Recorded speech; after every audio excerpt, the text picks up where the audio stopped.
The Fight Buzz, IntuBoxing, up and rolling. Dean Edwards and Sonny Edwards looking fly in that Juventus shirt.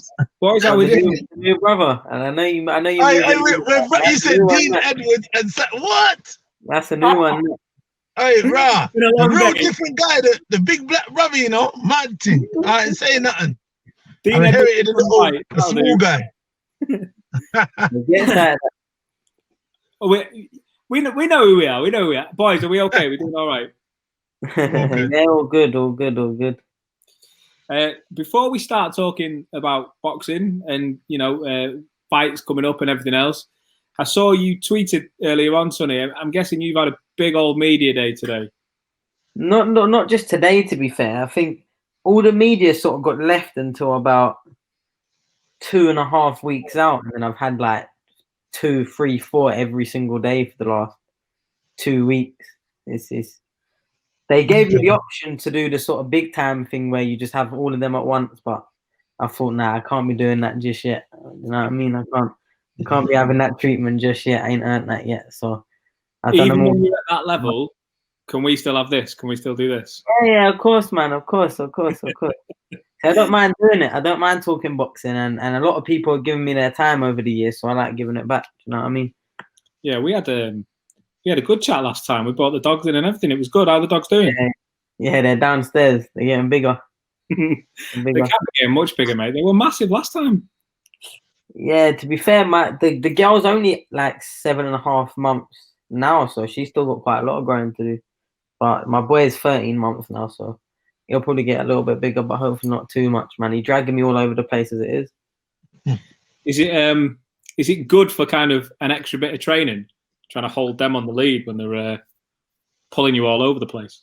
Do you know one thing it definitely does is it gets me out of the house on like a routine, because especially when I'm in camp, I always like training in the morning. I like waking up, going straight to training, doing my thing straight away, getting it all out as quickly and early as possible, and then having the rest of the day to chill. But that sort of breaks up my day of just sort of laying around, because when I'm in camp, I don't do too much. I just try and, train and then recover in between. I like a simple camp life. I'm not one of them that needs to get out of the house a lot. Some people start getting cabin fever and that, but I'm not. I like chilling, but it's nice. I've got a little area that I can walk in between a park and a golf course. I call it the Wild, because my dogs are quite antisocial, so I can't take them up there. The park with all the little Cocker Spaniels and Jack Russells, man, they'll eat them alive. So I've got to take them. I've got to take them in the isolated areas, and they're cool down there.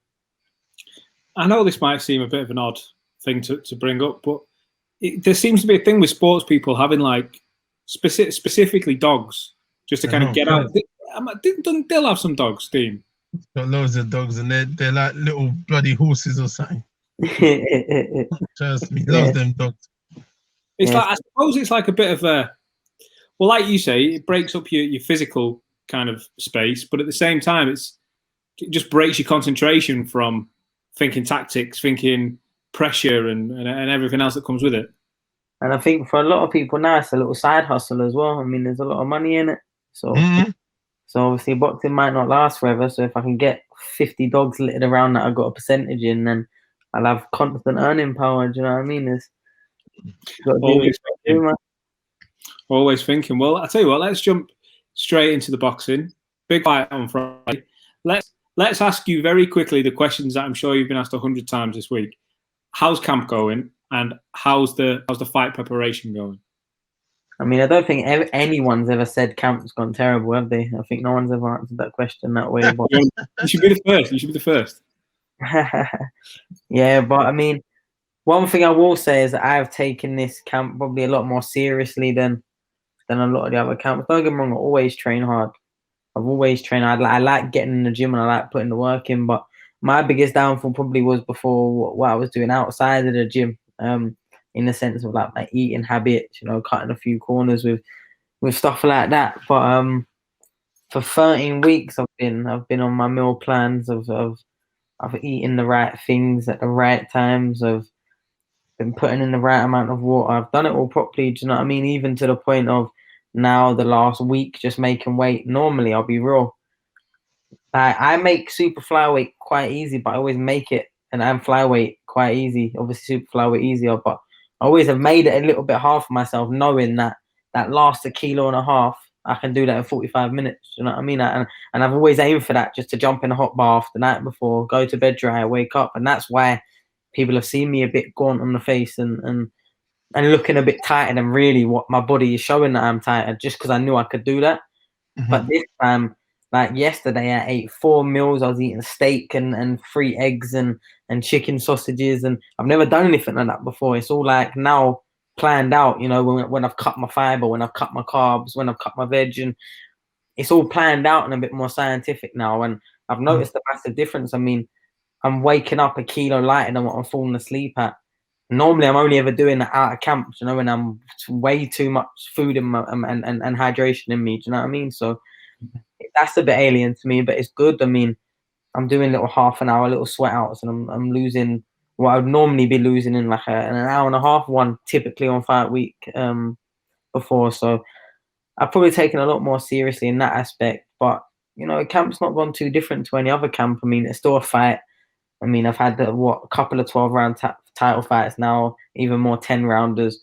So I've been doing the rounds. I've been training for the rounds and sparring for the rounds. So I haven't done too much different apart from trying to make everything that little bit harder. But you know, with the type of sparring, I'm getting the quality of sparring, etc. But yeah, everything's gone good. Everything's gone well. Like if I fall short, I can't be trying to blame, you know, short notice, because that wouldn't be true. I can't be trying to blame camp or what's gone in it, because it's all been good. You know what I mean? It's got to be the best version of me in there to win, and I genuinely think it's the best version of me we've seen as a pro. Do you know what I mean? What goes through your mind when you hear that, Dean? When you hear about all this preparation down to the how much weight you're losing in half-an-hour bursts and how many meals you're eating in a day and all like this, how much you weigh when you go to bed and when you wake up? What goes through your mind when you hear all that? It's madness. That's all I'm listening to. Madness. Listen, it's the same in any camp. Look, you know, we've had the same thing. It's quite weird. A lot of the time before, when that deal was doing, he'd like to come in a certain way. I'd always diet summertime when he used to fight. You know, like summertime, because I'd always be going on holiday the day after the fight. So, and that's what we used to do. So I'd normally diet, and we'd all diet at the kind of same time. Obviously, he's got a lot more meticulous, like you said, the science, the, you know, the nutrition, and that side. He's getting that to the T now as well. But as you go up the levels, you seriously got to take your job really, really serious, and you've got to understand that, you know, to get the best version of yourself, you're going to have to compete with the man in the mirror that is yourself. So to get the best out, you're going to have a nutritionist. You're going to have to hit the numbers with S&C. You know what I mean? You're going to have to be meticulous and eat, sleep, rest, recover again, and again, and be repetitive and live it. When you look at someone like, example, I was talking to Eddie and I was talking about Conor Benning as an example. You know, I'm not going to lie, he's actually come on leaps and bounds since that Maynard fight. He's lived his life in the gym. He's in shape. He's a lot explosive. We all talk about the no amateur, but he puts the work in. Another one, Canelo. When you look at Canelo, you know what I mean? He lives in the gym, and it translates into the ring. Do you understand? Imagine now you're saying, this is the best version of you. Funny, when I looked at it, I was like, right, you look a bit mad slim. That was my first perception. Your face, I could see, you know, the gauntness. I wait now. Yeah. So what I look at is, look, if you're saying that wasn't the best you, then, you know, I guess some people are in trouble because you've been doing some really horrible stuff in there. But then sometimes it's going to be how you perform now at this new you. You know what I mean? There's always sometimes a little balance with these kind of things. You know what I mean? So, I mean, but I feel like it is the way to go if you really want to take being a champion, having a champion's mindset seriously. You got to live it. You know what I mean? The shortcuts, I hear that. That's all good early. When you get to stage, what is it? World title you're fighting for now? Yeah. You know, you got to have that champion's mindset and says, look, for me to beat the champion, I'm going to have to raise my game. They say when you become a champion, you raise your game again. So you're going to have to live it to the absolute max. And, right, I've gone. Sorry. What's happened there? Sorry, guys. I'm here somewhere, but It doesn't want to. Hold on. Sorry. That ain't gonna fight, is it? No. Do you know what it was? I think the light literally just, like I'm in the car. So I think it gives you only a certain time and it kind of shuts off. But I mean, you got to live it, and literally, like, you're going to have a little tag on your back and people are going to come after you. So you're going to have to make sure you don't take any more shortcuts and, train and be the little monster and make sure your tank and your endurance and your nutrition and everything's up to par. I mean, yeah, for real. I mean, go on, mate. After you. Nah, yeah, 100%. I hear what you're saying, and like you said, that was the difference between now and then, say, the levels I've been boxing up before is when I'm 3-4 weeks out or whatever it may be, and my weight's good, I'm slightly ahead of schedule. Instead of thinking, yeah, let me fill up with the good stuff, and I'd be like, let me treat myself. Do you know what I mean? Where this time it hasn't gone like that. Like, yeah, I might want to eat an Easter egg around Easter, but not as much as I want to beat the world champion. Do you know what I mean? It's just that the whole way through. When I was first getting into camp, I was picking stuff up in the shop, walking around the next hour and putting it down. Do you know, like having to get through that little mental battle of nah, I'm better than that. Because a lot of it's just cognitive dissonance. I knew what to do, but it's just, you know what I mean? Knowing I can get away with it at the levels, and obviously quite clearly I've got away with it. But like you said, at some of them weigh-ins, my face has been cut to bits. I've had like red eyes some of them times because getting out of them hot baths. You know what I mean? It's losing weight that I didn't potentially need to. When today I was 51.8 kilos. That's a kilo over what I've got to make, and that's 0.5 under what I've been weighing in at against Marcel or Sombo and most of these other fights. But I didn't look anything like I looked on the scales compared. You know what I mean? It looked like two different me. I've got color in my face. My face isn't drawn the same way as it was. My body's looking a lot better. So just had a long run up. I've had 13 weeks. I've had a nice long camp for this. Do you know what I mean? So there's no excuses. If I couldn't do it for this fight, when am I ever going to do it? Do you know what I mean? I might as well just jack it in if I'm not going to dedicate myself for 13 weeks. I mean, that's minuscule in comparison to how much sacrifice I've put in, for the last 16, 17 years. It's so right. And I just want to come back to something you said there about the cognitive dissonance and picking things up and putting them back down in shops. I've heard, and I'm sure you guys will have heard it as well, I've heard fighters say things like they'd open a chocolate bar just to sniff it, just like and then get rid of it. But just they had to get like the fix is the wrong word, but they had to get the over the mental hurdle, I guess. But ask a silly question. That's a bit mad, that one. I don't know about that. That one is mad.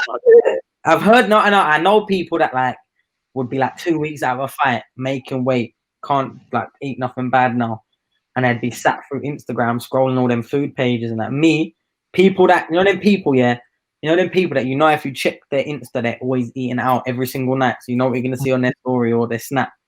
I hide their stories. Me coming up to a fight, I have to, man. I'm not killing myself.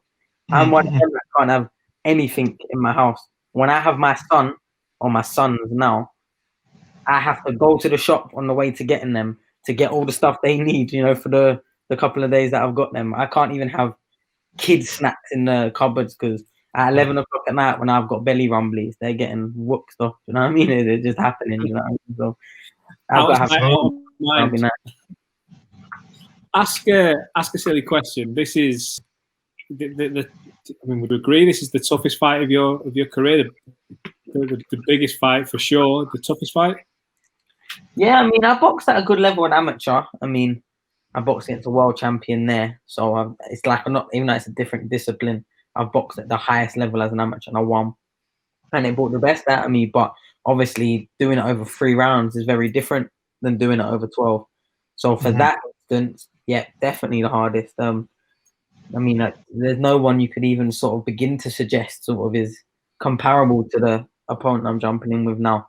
Ring Magazine #1, but with great risk comes great rewards.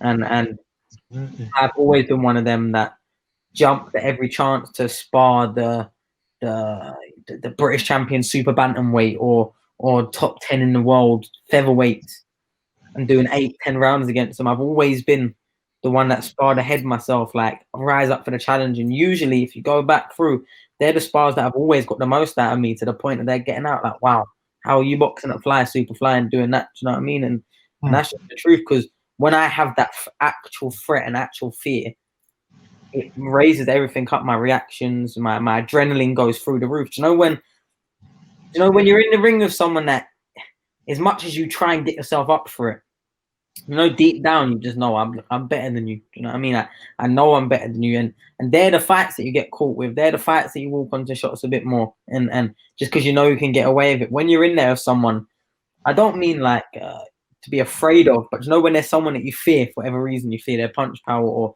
or their fitness, or then being a clever fighter and someone that loves to be in the ring and loves the fight, you have to start tunneling down what you can do. I mean, there's certain fighters I've been in with. I'm not a come forward fighter. I'm not a brawler, but there's some fighters that I've been in with that I could sit there in the pocket with and still come out the top. Do you know what I mean? Even though that's not my style. Do you know when you get someone that's sort of that much better at certain things than you, it kind of takes away all the other options of how to do it and how to win. And with that, speeds up your reactions. You know, when you've got too many options of what you can do and what you can get away with, you then start, you know, beating around the bush a little bit. But when you get zeroed in because you know the way to win, you know how to do it, and you know what to do to get there, it makes it a little bit easier for me. You know, when, okay, you punch a lot harder than me, you could knock me out. Okay, then cool. You know what I mean? It's an easier conversation to have, and with that comes more excellence for me. I genuinely believe that. I don't mind getting in the ring with that bit of fear about someone's punch power. Like, you can't catch me clean. All right, then. Now watch how hard you're going to find it to catch me clean. Do you know what I mean? See, you're nodding, and you obviously kind of. I'm guessing you've heard other fighters talk like that in the past. Do you know what? Remember, I'm coaching, but I've seen a lot and I've been around a lot. So I break things down to guys. I break stuff down to them. I break down what I anticipate them having to deal with. I'm not sure a lot of coaches maybe do it that way. But I feel I've learned, I feel like when you're speaking and you're used there when I was training, I kind of demonstrate and then I let them follow and try and get the right shots. And then I try and explain one, you know, if he's got quite a bit of power. So he talks about, well, if I catch them, and I say, well, what if you don't catch them? You know what I mean? And then you got to bear in mind, I'll talk about distance control, like you're saying just now, how, you know, the skill set, how you move. And then if you can box in the pocket, if you can box mid-range, you know, long range, short range, all of those things is what an elite fighter can do. Do you understand? And they adjust to whatever's in front of them. And that's what makes them elite. You know what I mean? Having to deal with any scenario, power punches, you know, guys who can box, guys who can move, whatever it be. So you got some guys who are fast hands, slow feet. Some guys are fast feet, not the greatest hands, but they, you know, they can dig. There's many things, but that's down to you now and your IQ and your coach, your team, to try and help and understand. Like if you're sparring a southpaw, where your foot should be against theirs. You know what I mean? Little things, what you got to get, you know, brushed up on your coach and your corner. Or maybe you know yourself, if you've competed, like you said, around the world and you've seen many styles, so you kind of get the idea of it. But I mean, I break stuff down to the guys because, like I said, I just feel like I've got a lot of information. It's about a database, and I watch enough boxing, so I you know, I get it. You know, like you said, you're not the biggest puncher, but sometimes it's not about the biggest punching, it's the smarts. You know what I mean? And you're very good at distance control. You got good footwork, you're in and out, you do your thing. So, you know, it's the smartest man that wins the race. It's chess moves. You know what I mean? Yeah, 100%. One thing that I want to put to you both, just because I don't want to keep you all night, but I do just kind of want to get this question across. Both of you do loads of different interviews. People want to hear what you have to say on various different topics. And it got me thinking, when I saw your tweet, Sonny, about doing loads of interviews, I thought, well, I'm going to watch a few just to make sure we're not just going over the same ground over and over again, which we kind of have to, but at the same time, you do want to get other bits across. And I want to ask you, do you two ever read, especially yourself in this week, Sonny, do you ever read the comment sections underneath your interviews? Because as boxing fans, a lot of people, they're not involved in the sport, right? They watch the big fights on the telly, maybe go to a few fights every year with the mates and have a few beers, and that's the extent of their experience, and that's fine. You know, that as fans, that's what they do. But when I hear interviews and people speaking from within the sport, they use certain lingo to you know. I saw you did an interview with our friends at Boxing Social with Rob Tebbett and the guys, and it was great. It was really insightful, and you were talking about catching your opponent this week at the right time, and that's a completely normal thing to say when you're talking about it from a fighter's perspective. But I just saw a couple of comments under there like, "Oh, we shouldn't be talking like that going into a fight. That's not a good sign." And I thought, I wonder if you guys read that and how you react to it if you do. I mean, there's certain things that you know what, I'm a quick reader and I've got a lot of time on my hands, and I like knowing what people are saying about me, the good, the bad, and the ugly, and I like responding to it, because at the end of the day, if you look how my Twitter goes or my Insta goes, I'm 5'3.5" on a good day. I weigh 8 stone when I make weight.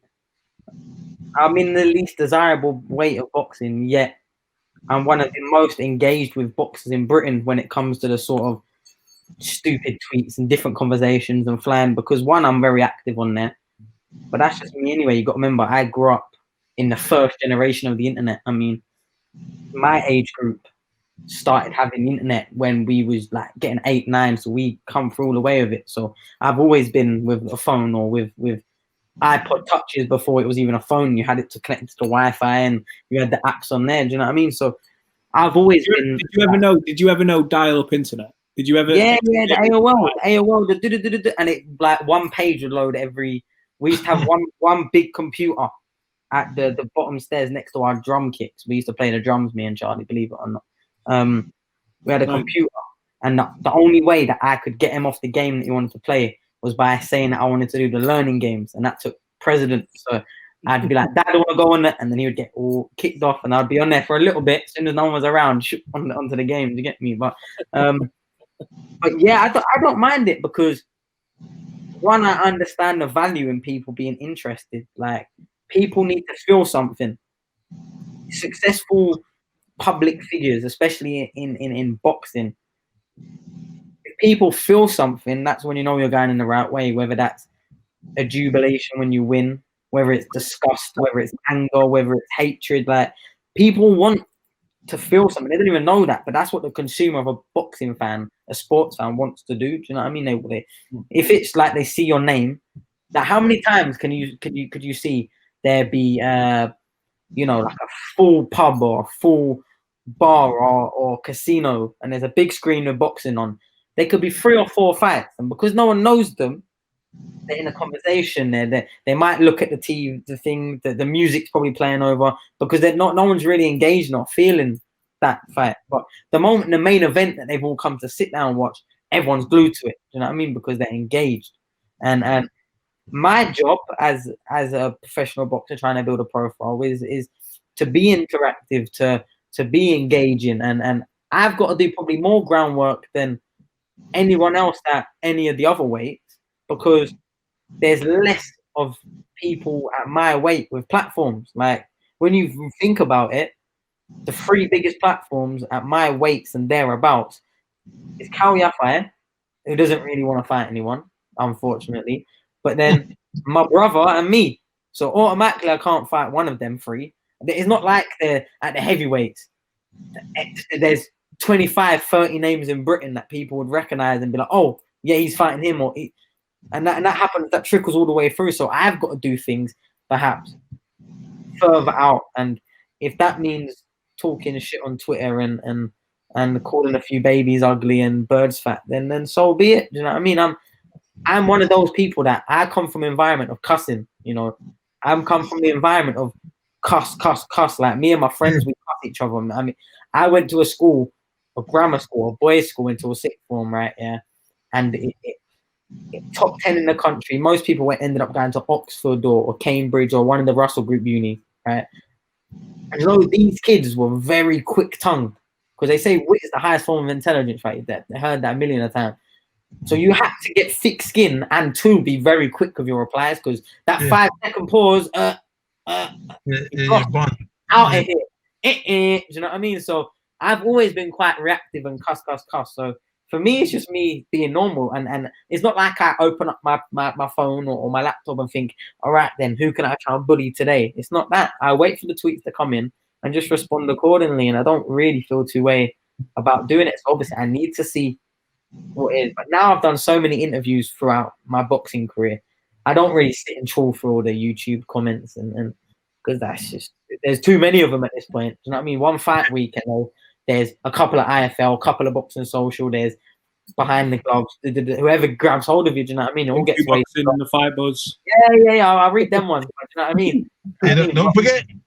Yeah, they're the podcast time. You know what I mean? But do you know what I mean?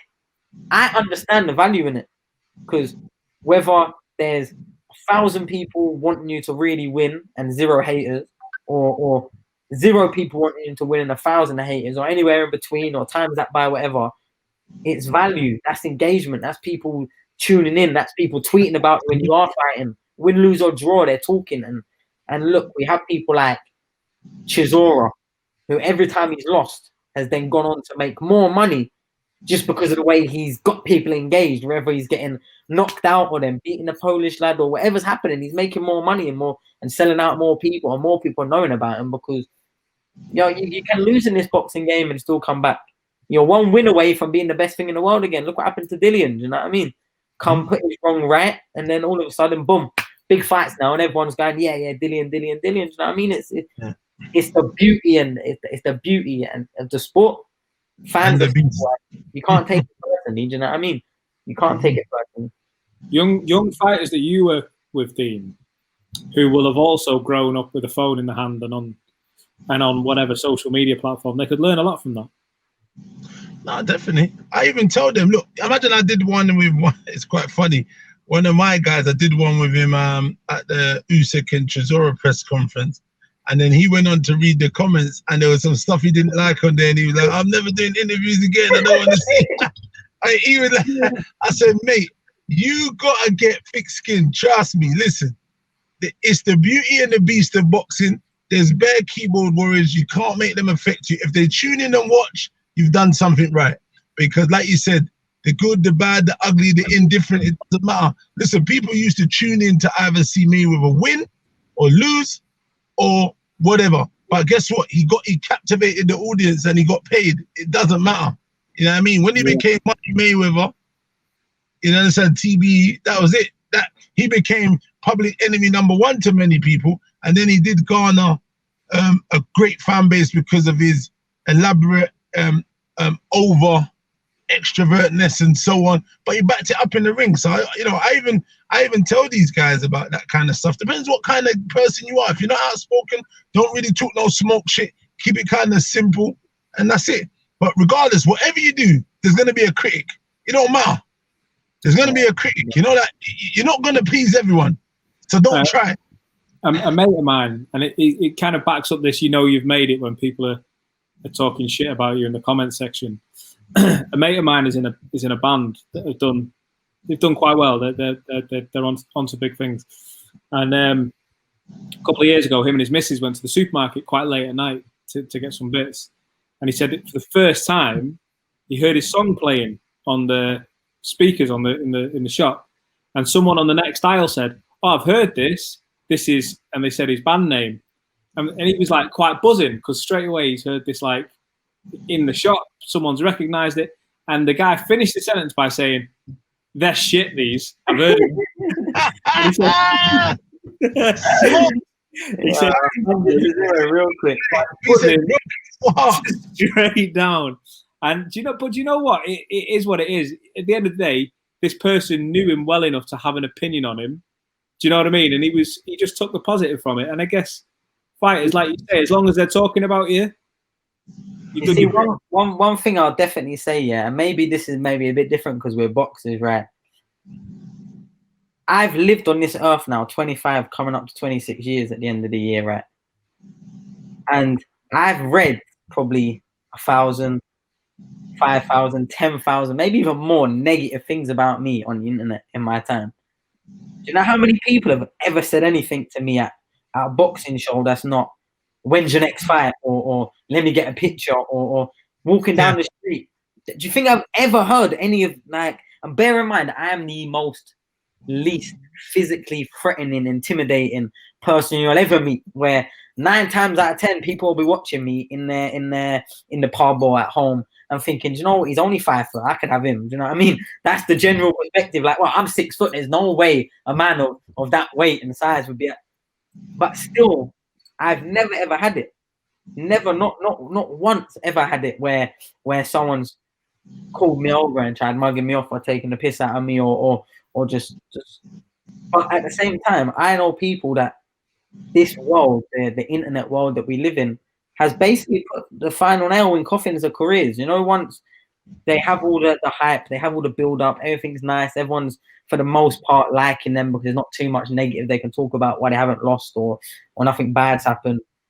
But then the moment that sort of gets derailed a bit, something chucks you left or chucks you right, not where you're wanting to go, and then the negative comes in and it sort of snowballs from there, and they start getting depressed, they start avoiding it, they start deleting apps on their phone. And one thing you do need to understand when you're getting into boxing is you're putting yourself in the public eye in a big way where we don't get paid to fight, and we don't get paid for that. I mean, anyone that gets into a professional boxing ring, okay, there's some examples when rugby players are turning pro, but anyone that's doing it has sparred thousands of rounds for free against people better than them, worse than them, bigger than them, smaller than them, but for free nonetheless. Or amateur careers, we doing it all for free. So you're not really getting paid for the fight. What you're getting paid now for is the build up, the hype, the back and forth, the trash talking, when you get in the ring, no matter what happens in the 10 rounds or 12 rounds, whatever you're fighting, there now is video footage or video evidence and people reacting and responding to it. If they want to start promoting your opponent that just knocked you out, they're using that video all the time.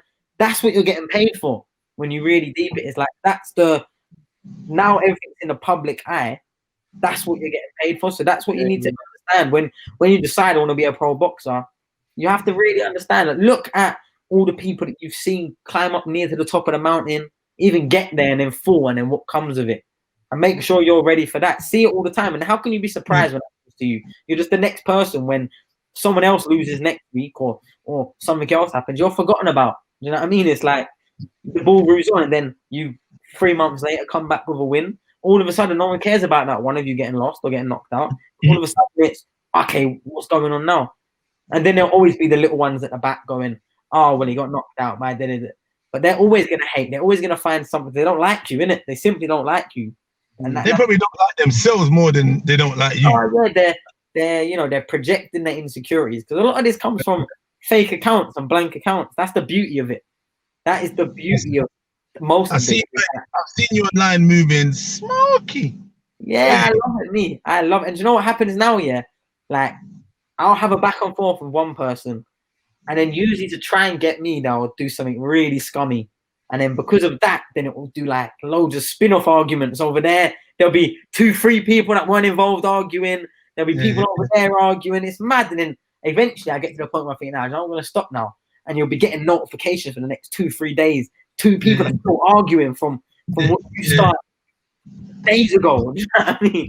I think it's funny because I'm all there for smoke, but I don't take things personally. Like I've had people calling my mum Chernobyl victims. I heard people saying that my kids got something I didn't even know before, something like fetal alcohol syndrome or something. You know, there's mad shit that like you wouldn't even begin to think of, because you got to remember the people they're arguing with. Yeah, they're not the successful businessmen that have got 300 people employed by them. These aren't the people that are got loads of bad girl in their DMs where they'll be like, do you know what? I'm leaving my yard to go and make a move or do something. Like, these aren't these people. These are these people that have got very boring and mundane lives where their biggest catharsis, their biggest release of stress and tension is by trying to get replies. Even when they're doing their most outlandish things, these people aren't really bad people.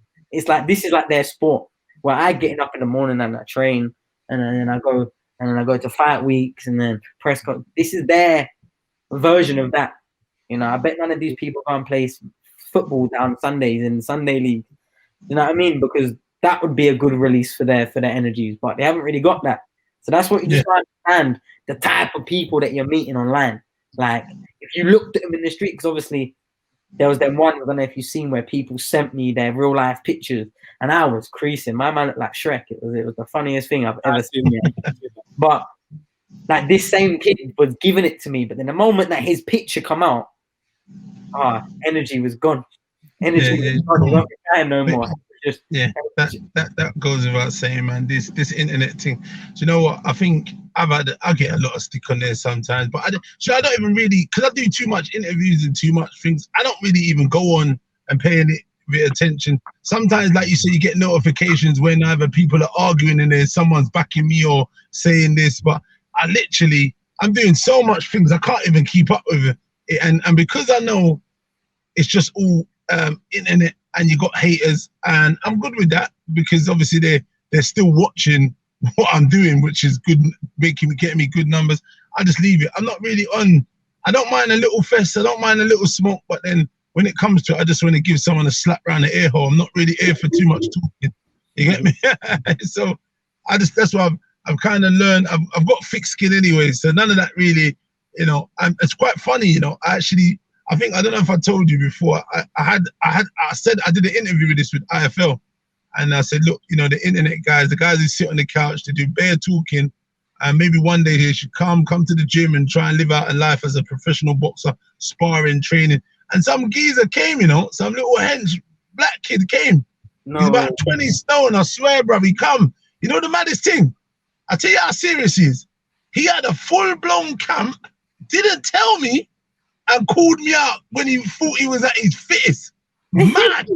And I said, he phoned me on a Sunday. He messaged me on a Sunday, DM, I want to spar, coming to sort this out.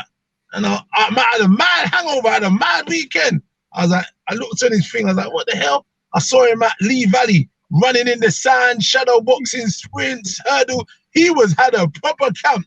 I looked on his thing, he started training about 4 days after the interview came out on IFL. I saw the dates and I watched one, and then he come. But I did some rounds with him. I ain't really done a lot of sparring, but I did some rounds with him, and he respects boxers a little bit more now. But he said, I thought he was gonna sit there and trade with me. I said, that's not boxing, my friend. I'm skillful. I'm very skillful. So like I was just boxing rings around him, touched him up and whatnot. And he's like, "Raw, you move really good for a big guy." You know what I mean? He said he was so surprised how I move. And I said, "What did you want me to do? What, sit in front of you, come forward and just do mano a mano?" And to be honest, if I did that, I'd probably really hurt him if I did that, because I really try and punch with bad intentions. You know what I mean? I use all my body weight. I'm sure you see how I punch with the pads and stuff. Yeah. I don't mess about. I trying to break and destroy whatever I'm trying to hit. But the guy, I just touched him up. But it was a good example. It was cool because he respected the thing afterwards, and he was quite sincere in saying, "Wow, I've learned something today." You know what I mean? It's not what I thought it was. I can fight, but obviously boxing and fighting is two different things. It's hard to hit something that's not there to get hit. But I said, "Well, listen. At the end of the day, don't bite on every bait. You bite it on a bait. I commend you that you came all the way by yourself and wanted to do these rounds. But I mean, it's dangerous, because if I was a nasty guy and I started doing real bad stuff, you'd be in bad trouble." I think I did break his ribs in the end anyway, but I didn't even hit him. I swear, it's just placement. I just placed it. And he said, "I think you broke my rib later on down the line." I said, "Listen, I never even hit you hard. I just touched you." But I think it was a consistent, punching in the same spot. I mean, listen, that's just one example. But other than that, I'm not going to go around fighting the whole internet because I'm a tough guy. I ain't got time for that, bro. You know what I'm trying to say? But it's mad, though. It is. Yeah, fair enough. And yeah, just I love it. I love hearing stories like that. Well, listen, guys, I'm going to let you both run on because I know it's been a long day. I'll say see you later. I'll say see you later, and I'll say good luck to world title challenger and very quickly TV pundit now, Sonny Edwards. You are making. Yeah, I'm adding some strings to my bow. They said they're very impressed with how I handle myself. So I should be coming back. And obviously, if I get that world title, I'm the second world champion that Frank's got right now, if you count Tyson Fury. So yeah, then I'll be in a good stead where I should be on there all the time. Do you know what I mean? I mean, it's easier money than getting punched in the face. That's definitely for sure. I mean, I reckon you can charge him a bit more if you win the world yeah, title. my price will be going up. Don't worry about that. And they looked after me, though. BT are good, man. They looked after me. They looked after me. To be fair, it was a good experience, and I think they got a lot of positive feedback because I think a lot of the people that watch it probably appreciate my honesty a bit more. You know, when I call something, I'll see it. I don't care who's the home fighter. I don't care if they're my friend or it's going to upset someone. If I think something's honest, obviously there's right ways to go about it. But I'm an honest person. I can't really do anything. But I mean, it's probably got me in trouble more than anything. But it's just who I am. Do you know what I mean? I don't back down, and I say if someone wants my opinion, if that's what I'm there for, to give my opinion on the boxing I'm watching, I'll give it. You know what I mean? Well, we look forward to seeing it again. Dean Whyte. Dean Edwards, Sonny Whyte. long lost brother there. It's still love, man. Top stuff, boys. All the best for Friday, Sonny, and we'll see you next time. Thank you. Bless, champ, man. Good luck, man. I'll be watching. Love.